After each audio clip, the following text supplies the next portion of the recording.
My dear friends and professionalists, I am Uday Singh Advocate speaking. So ನೀವೆಲ್ಲರೂ ಸಹ ನನ್ನ ಚಾನಲನ್ನು ವೀಕ್ಷಿಸ್ತಾ ಇದ್ದೀರಿ ಅಂತ ನಾನು ಅಂದ್ಕೊಂಡಿದ್ದೀನಿ. ನನ್ನ ಚಾನಲ್ಗೆ ಕಮೆಂಟ್ ಮಾಡಿ ಮತ್ತು ಸಬ್ಸ್ಕ್ರೈಬ್ ಆಗೋದನ್ನು ಮರಿಬೇಡಿ. ಸೊ ಇವತ್ತು ನಾನು ಇನ್ನೊಂದು ವಿಷಯವನ್ನು ತೆಗೆದುಕೊಂಡು ನಾನು ನಿಮ್ಮ ಮುಂದೆ ಬಂದಿದ್ದೀನಿ. ಸೊ ನಾನು ಆಯ್ಕೆ ಮಾಡಿಕೊಂಡಿರ್ತಕ್ಕಂಥ ಇವತ್ತಿನ ವಿಷಯ ಪರೀಕ್ಷಾ ಅಕ್ರಮ ತಡೆ ಕಾಯ್ದೆ 2023.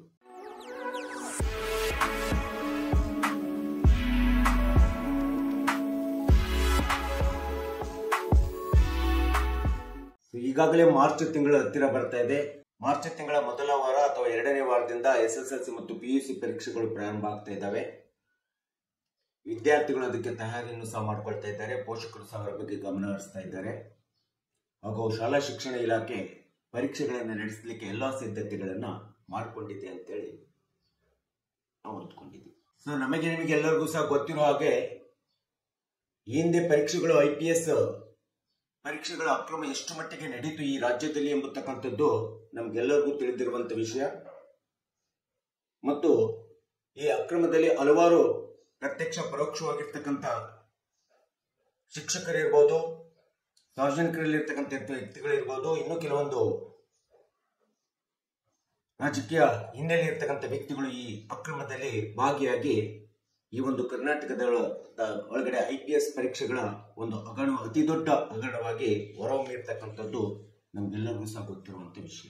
ಸೊ ಈ ರೀತಿಯಾದಂತ ಪರೀಕ್ಷಾ ಅಕ್ರಮವನ್ನ ತಡೆಗಟ್ಟಬೇಕೆಂಬತಕ್ಕಂಥ ಹಿನ್ನೆಲೆ ನಿಂತ್ಕೊಂಡು ಸೊ ಅವು ಯಾವುದೇ ಪರೀಕ್ಷೆಗಳಿರ್ಬೋದು, PUC ಇರ್ಬೋದು, SSLC ಇರ್ಬೋದು, IPS ಪರೀಕ್ಷೆಗಳಿರ್ಬೋದು, KS ಪರೀಕ್ಷೆಗಳಿರ್ಬೋದು ಅಥವಾ CET ಪರೀಕ್ಷೆಗಳಿರ್ಬೋದು, ಎಲ್ಲ ಪರೀಕ್ಷೆಗಳು ಅಕ್ರಮಗಳನ್ನ ತಡೆ ಹಿಡಿಬೇಕು. ಪ್ರತಿಯೊಂದು ಪರೀಕ್ಷೆಗಳು ಪಾರದರ್ಶಕತೆಯಿಂದ ನಿರ್ವಹಣೆ ಆಗಬೇಕು.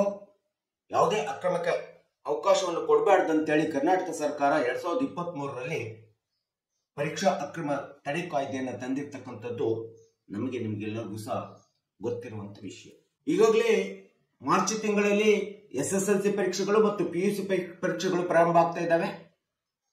ಈ ಹಿನ್ನೆಲೆಯಲ್ಲಿ ಶಾಲಾ ಶಿಕ್ಷಣ ಇಲಾಖೆ ಅತಿ ಜಾಗರೂಕತೆಯಿಂದ ಪರೀಕ್ಷೆಯನ್ನು ತಯಾರಿ ನಡೆಸ್ತಾ ಇದೆ. ಈ ಪರೀಕ್ಷೆಯನ್ನ ಒಂದು ಪಾರದರ್ಶಕತೆಯಿಂದ ನಿರ್ವಹಣೆ ಮಾಡಲಿಕ್ಕೆ ಹಲವಾರು ಪರೀಕ್ಷಾ ನಿಯಂತ್ರಣ ಮಂಡಳಿ ಇರ್ಬೋದು, ಹಲವಾರು ಜಾಗೃತ ದಳಗಳನ್ನ ನೇಮಕ ಮಾಡ್ತದೆ. ಅದು ರಾಜ್ಯ ಜಾಗೃತ ದಳ ಇರ್ಬೋದು ಮತ್ತು ಜಿಲ್ಲಾ ಜಾಗೃತ ದಳ ಇರ್ಬೋದು, ಜೊತೆಗೆ ಈ ಒಂದು ಪರೀಕ್ಷೆಗೆ ಪ್ರಶ್ನೆ ಪತ್ರಿಕೆಗಳನ್ನ ನಿಯಂತ್ರಣ ಮಾಡತಕ್ಕಂಥ ಒಂದು ಸಮಿತಿಗಳಿರ್ಬೋದು, ಸೊ ತಾಲೂಕು ಜಾಗೃತ ದಳ ಇರ್ಬೋದು ಮತ್ತು ಪ್ರತಿಯೊಂದು ಕೇಂದ್ರದಲ್ಲಿ ಆಯಾ ಕೇಂದ್ರದ ಪರೀಕ್ಷಾ ಮುಖ್ಯ ನಿರ್ವಾಹಕ ಪ್ರಾಚಾರ್ಯರುಗಳು ಇರ್ಬೋದು, ಜೊತೆಗೆ ಡೆಪ್ಟಿ ಚೇರ್ಮನ್ಗಳು ಪರೀಕ್ಷೆಗಳಿಗೆ ಆಯ್ಕೆ ಆಗ್ತಾರೆ. ಜೊತೆಗೆ ಸಿಟ್ಟಿಂಗ್ ಜಾಗೃತ ದಳದ ಸದಸ್ಯರುಗಳಂತೇಳಿ ಆಯ್ಕೆ ಆಗ್ತಾರೆ. ಅಂತಿಮ ಕೊನೆಯದಾಗಿ ರೂಟ್ ಸೂಪರ್ವೈಸರ್ಸ್, ಕೊಠಡಿ ಮೇಲ್ವಿಚಾರಕರು ಅಂತೇಳಿ ಒಂದು ಪರೀಕ್ಷಾ ಕೇಂದ್ರಕ್ಕೆ ಇಷ್ಟೆಲ್ಲ ವ್ಯಕ್ತಿಗಳನ್ನ ಆ ಒಂದು ಪರೀಕ್ಷೆಯನ್ನ ಯಾವುದೇ ವಿಧವಾದಂತ ಅಕ್ರಮಕ್ಕೆ ಅವಕಾಶ ಕೊಡದೆ ಪಾರದರ್ಶಕತೆಯಿಂದ ಪರೀಕ್ಷೆ ನಡೆಯಬೇಕು. ಒಂದು ಮೆರಿಟೋರಿಯನ್ ಸ್ಟೂಡೆಂಟ್ಸ್ ಗಳಿಗೆ ತೊಂದರೆ ಆಗಬಾರ್ದು ಎಂಬತಕ್ಕಂಥ ಹಿನ್ನೆಲೆಯನ್ನು ಇಟ್ಕೊಂಡು ಎಲ್ಲ ಅಧಿಕಾರಿಗಳನ್ನ ಪರೀಕ್ಷೆಯ ನಿಯಂತ್ರಣಕ್ಕೋಸ್ಕರ ನಿರ್ವಹಣೆ ಮಾಡ್ತಾರೆ. ಇವತ್ತಿನ ದಿನಗಳಲ್ಲಿ, ಮುಂದಿನ ದಿನಗಳಲ್ಲಿ ಬರುವಂತ ಪರೀಕ್ಷೆಗಳನ್ನ ಈ ಎಲ್ಲ ಅಧಿಕಾರಿಗಳು ತುಂಬಾ ಜಾಗರೂಕತೆಯನ್ನು ವಹಿಸಿ ತುಂಬಾ ಜಾಗರೂಕತೆಯಿಂದ ಪರೀಕ್ಷಾ ಕರ್ತವ್ಯವನ್ನು ನಿರ್ವಹಣೆ ಮಾಡಬೇಕಾಗುತ್ತೆ. ಒಂದು ವೇಳೆ ಏನಾದರೂ ಪರೀಕ್ಷೆಗಳಲ್ಲಿ ಅಕ್ರಮಗಳನ್ನು ನಡೆದರೆ ಈ ಒಂದು ಪರೀಕ್ಷಾ ಅಕ್ರಮ ಕಾಯ್ದೆ ಅಡಿಯಲ್ಲಿ ಸೊ ಎಲ್ಲರೂ ಸಹ ಶಿಕ್ಷೆಗೆ ಒಳಪಡತಕ್ಕಂಥದ್ದನ್ನ ನಾವು ಮರೆಯಬೇಕಾಗಿದೆ.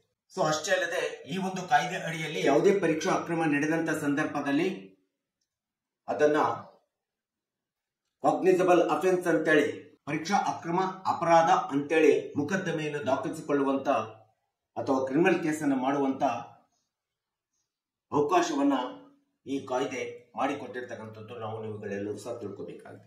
ಪರೀಕ್ಷಾ ಅಕ್ರಮದಲ್ಲಿ ಬರುವಂತ ಪ್ರಮುಖ ಅಂಶಗಳು ಯಾವ್ಯಾವು ಅಂತೇಳಿ ನೋಡಿದಾಗ, ಮೊಟ್ಟ ಮೊದಲನೇದಾಗಿ ಪರೀಕ್ಷೆಗಳಲ್ಲಿ ಯಾವುದೇ ಪರೀಕ್ಷೆಗಳು ನಡೀಲಿ ಅದರಲ್ಲಿ ಪ್ರತ್ಯಕ್ಷ ಅಥವಾ ಪರೋಕ್ಷವಾಗಿ ಅಭ್ಯರ್ಥಿಗಳಿಗೆ ಸಹಾಯ ಮಾಡಬಾರ್ದು.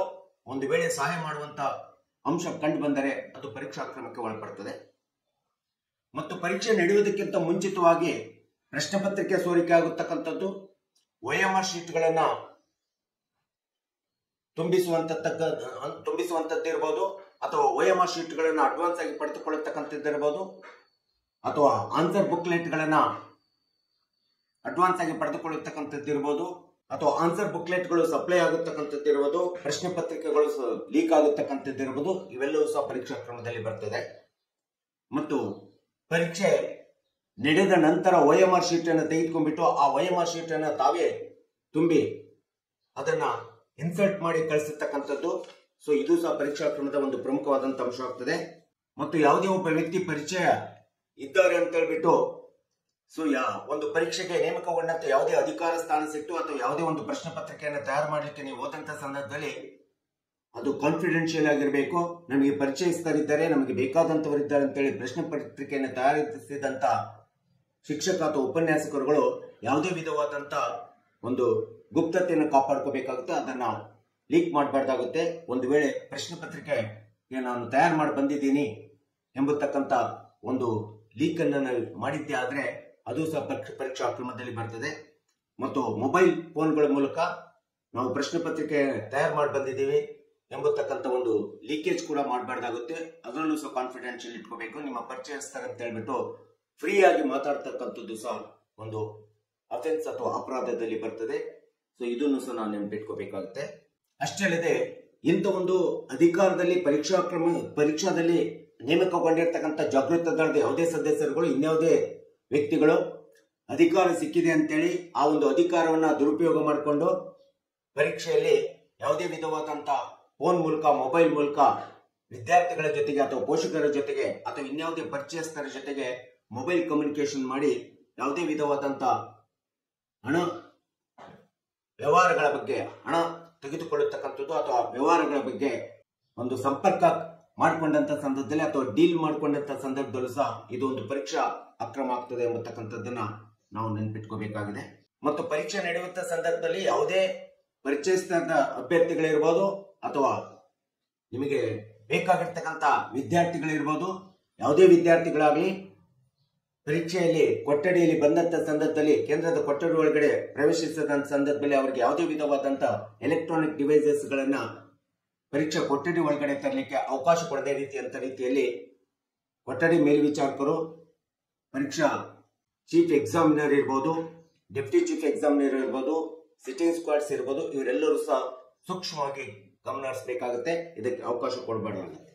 ಇನ್ನು ಪರೀಕ್ಷಾ ಪ್ರಾರಂಭ ಆದಂತ ಸಂದರ್ಭದಲ್ಲಿ ಪರೀಕ್ಷೆಯ ಸುತ್ತಮುತ್ತಲಿನ 200 ಮೀಟರ್ ಮೂಲಕ ಯಾವುದೇ ವಿಧವಾದಂತ ನಿಮಗೆ ಪರಿಚಯಿಸಿರ್ತಕ್ಕಂಥ ವಿದ್ಯಾರ್ಥಿಗಳಿರ್ಬೋದು, ವಿದ್ಯಾರ್ಥಿಗಳ ಪೋಷಕರಿರ್ಬೋದು ಅಥವಾ ನಿಮ್ಮ ಪರಿಚಯಸ್ಥರಿರ್ಬೋದು, ಪರೀಕ್ಷೆ ಪ್ರಾರಂಭ ಆಗಿದೆ ಅಂದಾಗ ಅಥವಾ ಪರೀಕ್ಷೆಯ ಒಂದು ನಡೆಯತಕ್ಕಂಥ ಕೇಂದ್ರ ಸ್ಥಳದಲ್ಲಿ 200 ಮೀಟರ್ ದೂರದೊಳಗಡೆ ಎಲ್ಲರನ್ನು ಇಟ್ಟಿರ್ಬೇಕಾಗುತ್ತೆ. 200 ಮೀಟರ್ ಒಳಗಡೆ ನೀವು ಪರೀಕ್ಷಾ ಕೇಂದ್ರದ ಒಳಗಡೆ ಯಾರನ್ನು ಸಹ ಪ್ರವೇಶಿಸಲಿಕ್ಕೆ ಅವಕಾಶ ಕೊಡದೇ ಇರತಕ್ಕಂಥ ಒಂದು ಪ್ರಮುಖವಾದಂತಹ ಜವಾಬ್ದಾರಿ, ಗುರುತರವಾದಂತಹ ಜವಾಬ್ದಾರಿ ಪರೀಕ್ಷೆ ನಿರ್ವಹಣೆ ಮಾಡತಕ್ಕಂಥ ವ್ಯಕ್ತಿಗಳಿರುತ್ತದೆ. ಸೊ ಇನ್ನ ಪರೀಕ್ಷಾ ಎಕ್ಸಾಮಿನೇಷನ್ ಚೀಫ್ ಇರ್ಬೋದು, ಚೇರ್ಮನ್ ಇರ್ಬೋದು, ಡೆಪ್ಟಿ ಚೇರ್ಮನ್ ಇರ್ಬೋದು, ಸಿಟ್ಟಿಂಗ್ ಸ್ಕ್ವಾಡ್ ಇರ್ಬೋದು ಮತ್ತು ರೂಮ್ ಸೂಪರ್ವೈಸರ್ಸ್ ಗಳಿರ್ಬೋದು, ಪರೀಕ್ಷೆಯ ಕೇಂದ್ರದೊಳಗಡೆ ಪರೀಕ್ಷಾ ಕೇಂದ್ರವನ್ನು ನಿರ್ವಹಣೆ ಮಾಡತಕ್ಕಂಥ ಪರೀಕ್ಷಾ ಚೇರ್ಮನ್ 1 ತಾಸು ಮುಂಚಿತವಾಗಿ ಪರೀಕ್ಷೆಯ ಕೇಂದ್ರದಲ್ಲಿ ಹಾಜರಿರಬೇಕಾಗುತ್ತೆ.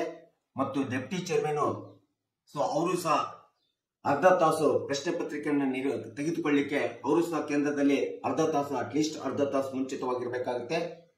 ಮತ್ತು ರೂಮ್ ಸೂಪರ್ವೈಸರ್ಸ್, ಕೊಠಡಿ ಮೇಲ್ವಿಚಾರಕರು ಪರೀಕ್ಷೆ ನಡೆಯುವುದಕ್ಕೆ ಸಹಕಾರ ಕೊಡಬೇಕಾಗುತ್ತೆ. ಅವರು ಸಹ ಪರೀಕ್ಷೆ ಪ್ರಾರಂಭ ಆಗೋದಕ್ಕಿಂತ ಮುಂಚಿತವಾಗಿ ಅರ್ಧ ತಾಸು ಇರಬೇಕಾಗುತ್ತೆ. ಸೊ ಒಂದು ವೇಳೆ ತಡವಾಗಿ ಬಂದು ಪರೀಕ್ಷೆ ನಡೆಸಲಿಕ್ಕೆ ಪರೀಕ್ಷಾ ಮುಖ್ಯಸ್ಥರಿಗೆ ತೊಂದರೆ ಆದಂತ ಸಂದರ್ಭದಲ್ಲಿ ಸಹ ಅದು ಸಹ ನೆಗ್ಲಿಜೆನ್ಸ್ ಆಫ್ ಡ್ಯೂಟಿ ಒಳಗಡೆ ಬಂದು ನಿಮಗೆ ಪರೀಕ್ಷಾ ಅಕ್ರಮದಲ್ಲಿ ಒಂದು ಅಂಶ ಆಗ್ತದೆ ಎಂಬತಕ್ಕಂಥದ್ದನ್ನ ನೀವು ನೆನಪಿಟ್ಕೋಬೇಕಾಗುತ್ತೆ. ಮತ್ತು ರೂಮ್ ಸೂಪರ್ವೈಸರ್, ಕೊಠಡಿ ಮೇಲ್ವಿಚಾರಕರು ಪರೀಕ್ಷೆ ನಡೆಯುವಂತ ಸಂದರ್ಭದಲ್ಲಿ ಪರೀಕ್ಷಾ ಕೊಠಡಿ ಒಳಗಡೆ ಅವಲೋಕನ ಮಾಡಬೇಕಾಗುತ್ತೆ ಎಲ್ಲ ಅಭ್ಯರ್ಥಿಗಳನ್ನ, ವಿದ್ಯಾರ್ಥಿಗಳನ್ನ.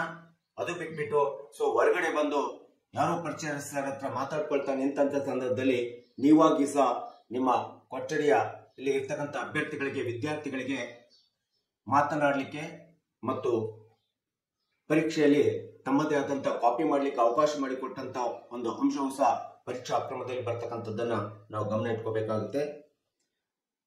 ಅಷ್ಟೇ ಅಲ್ಲದೆ ಇನ್ನು ಎಷ್ಟೋ ಶಾಲೆಗಳಲ್ಲಿ ಪರೀಕ್ಷಾ ಕೇಂದ್ರಗಳಲ್ಲಿ ವಾಟರ್ ಬಾಯ್ಗಳನ್ನ ನೇಮಿಸಿಕೊಳ್ತಾರೆ. ಆ ವಾಟರ್ ಬಾಯ್ಗಳನ್ನ ನೇಮಿಸಿಕೊಂಡ್ಬಿಟ್ಟು ಆ ವಾಟರ್ ಬಾಯ್ಗಳ ಮೂಲಕ ವಿದ್ಯಾರ್ಥಿಗಳಿಗೆ ಚೀಟಿಯನ್ನು ಸಪ್ಲೈ ಮಾಡ್ತಕ್ಕಂಥದ್ದು, ಕಾಪಿ ಮಾಡಲಿಕ್ಕೆ ಚೀಟಿಯನ್ನು ಸಪ್ಲೈ ಮಾಡ್ತಕ್ಕಂಥ ಎಷ್ಟೋ ಕೇಂದ್ರಗಳಲ್ಲಿ ಸಹ ಇವತ್ತಿಗೂ ಸಹ ಇದು ನಡೀತಾ ಇರ್ತಕ್ಕಂಥದ್ದನ್ನ ನಾವು ನೋಡ್ತಾ ಇದ್ದೀವಿ ಸಹ. ಇದರಲ್ಲೂ ಸಹ ತುಂಬಾ ಸೂಕ್ಷ್ಮತೆಯನ್ನ, ತುಂಬಾ ಎಚ್ಚರಿಕೆಯಿಂದ, ಜಾಗರೂಕತೆಯಿಂದ ಪರೀಕ್ಷಾ ಕೇಂದ್ರದಲ್ಲಿ ಚೇರ್ಮನ್ ಆದಂತವರು ತಮ್ಮ ಕೇಂದ್ರವನ್ನು ನಿಯಂತ್ರಣ ಮಾಡಬೇಕಾಗುತ್ತೆ, ಅವಲೋಕನ ಮಾಡಬೇಕಾಗುತ್ತೆ. ಜೊತೆಗೆ ಬೇರೊಬ್ಬ ಅಭ್ಯರ್ಥಿಗಳನ್ನು ಕೂಡಿಸ್ಬಿಟ್ಟು ಇಂಪರ್ಸನೇಷನ್ ಕೇಸ್ ಅಂತೀವಿ, ಬೇರೊಬ್ಬ ಅಭ್ಯರ್ಥಿಗಳನ್ನು ಕೂಡಿಸಿ ಪರೀಕ್ಷೆಯನ್ನು ಭರಿಸಿರ್ತಕ್ಕಂಥದ್ದು ಇಂದಿನ ದಿನಗಳಲ್ಲಿಯೂ ಸಹ ಬಹಳ ದಿನಗಳಿಂದ ಇದು ನಡ್ಕೊಳ್ತಾ ಬಂದಿದೆ. ಇವತ್ತಿನ ದಿನಗಳಲ್ಲಿ ಸ್ವಲ್ಪ ತಡೆಯಾಗಿದೆ.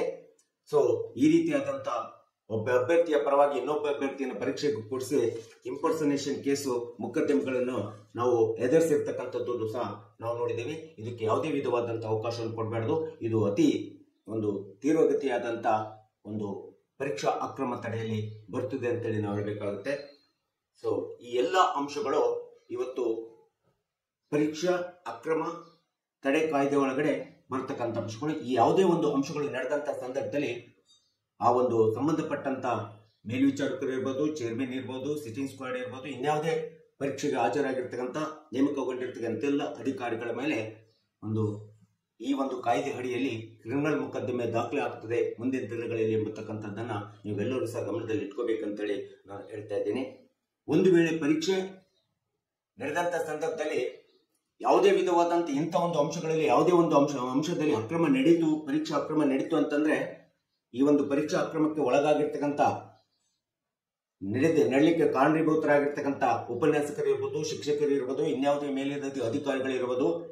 ಸೊ ಇವರಿಗೆ ಈ ಒಂದು ಕಾಯ್ದೆ ಅಡಿಯಲ್ಲಿ ಶಿಕ್ಷೆಗೆ ಗುರಿ ಆಗಬೇಕಾಗುತ್ತೆ. ಸೊ ಇವರು ಯಾವ ವಿಧವಾದಂತ ಶಿಕ್ಷೆಗೆ ಒಳಪಡ್ತಾರೆ ಅಂತಂದ್ರೆ, ಒಂದು ವೇಳೆ ತಾವು ಮಾಡಿದಂತ ಪರೀಕ್ಷಾ ಅಕ್ರಮ ಸಾಬೀತಾದಂತ ಸಂದರ್ಭದಲ್ಲಿ ಒಂದು ವೇಳೆ ಅಭ್ಯರ್ಥಿ ಕಾಪಿ ಹೊಡೆದಿದ್ದೇನೆ ಅಂತೇಳಿ ಗೊತ್ತಾಯ್ತು ಎಂಬ ಸಂದರ್ಭದಲ್ಲಿ ಅಂತ ಒಂದು ಅಭ್ಯರ್ಥಿಗೆ ಪುನರ್ ಪರೀಕ್ಷೆಗೆ ಕೂಡ್ಲಿಕ್ಕೆ ಅವಕಾಶ ಕೊಡದೇ ಇರತಕ್ಕಂಥ ಒಂದು ಶಿಕ್ಷೆ ಇದೆ ವಿದ್ಯಾರ್ಥಿಗಳಿಗೆ ಅಥವಾ ಅಭ್ಯರ್ಥಿಗಳಿಗೆ. ಮತ್ತು ಪರೀಕ್ಷಾ ಅಕ್ರಮದಲ್ಲಿ ಒಳಗಾದಂತ ಯಾವುದೇ ಅಧಿಕಾರಿಗಳಿರ್ಬೋದು, ಚೇರ್ಮನ್ ಇರ್ಬೋದು, ಡೆಪ್ಟಿ ಚೇರ್ಮನ್ ಇರ್ಬೋದು, ಸಿಟ್ಟಿಂಗ್ ಸ್ಕ್ವಾಡ್ ಇರ್ಬೋದು, ರೂಮ್ ಸೂಪರ್ವೈಸರ್ಗಳು ಇರ್ಬೋದು, ಇನ್ಯಾವುದೇ ವ್ಯಕ್ತಿಗಳಿರ್ಬೋದು. ಸೊ ಇವರಿಗೆ ಕ್ರಿಮಿನಲ್ ಮೊಕದ್ದಮೆ ದಾಖಲಾಗ್ತದೆ ಮತ್ತು ಈ ಒಂದು ಕ್ರಿಮಿನಲ್ ಮೊಕದ್ದಮೆಯನ್ನ ಕಾಗ್ನಿಸಬಲ್ ನಾನ್ ಬೇಲೆಬಲ್ ಅಫೆನ್ಸ್ ಅಂತೇಳಿ ತೆಗೆದುಕೊಳ್ತಾರೆ.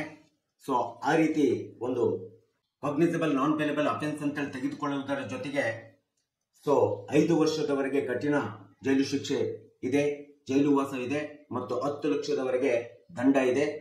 ಮತ್ತು ತಮ್ಮದೇ ಆದಂತ ಪರೀಕ್ಷಾ ಅಕ್ರಮಕ್ಕೆ ಒಳಗಾಗಿರ್ತಕ್ಕಂಥ, ಪರೀಕ್ಷಾ ಅಕ್ರಮಕ್ಕೆ ಸಹಕರಿಸಿರ್ತಕ್ಕಂಥ ಈ ಒಂದು ಕಾಯ್ದೆ ಅಡಿಯಲ್ಲಿ ಮೊಕದ್ದಮೆ ದಾಖಲಾದಂತ ವ್ಯಕ್ತಿಗಳಿಗೆ ಅವರ ಆಸ್ತಿಯನ್ನು ಮುಟ್ಗೋಲು ಹಾಕೋಬೇಕಂತ ಹೇಳಿದೆ ಮತ್ತು ಅವರಿಗೆ ವರ್ಗಾವಣೆಯನ್ನು ಮಾಡದೇ ಇರತಕ್ಕ ರೀತಿಯಲ್ಲಿ ಅವರನ್ನ ಕಾನೂನು ಕ್ರಮ ಕೈಗೊಳ್ಳುವಂತದ್ದು ಅಧಿಕಾರವಿದೆ.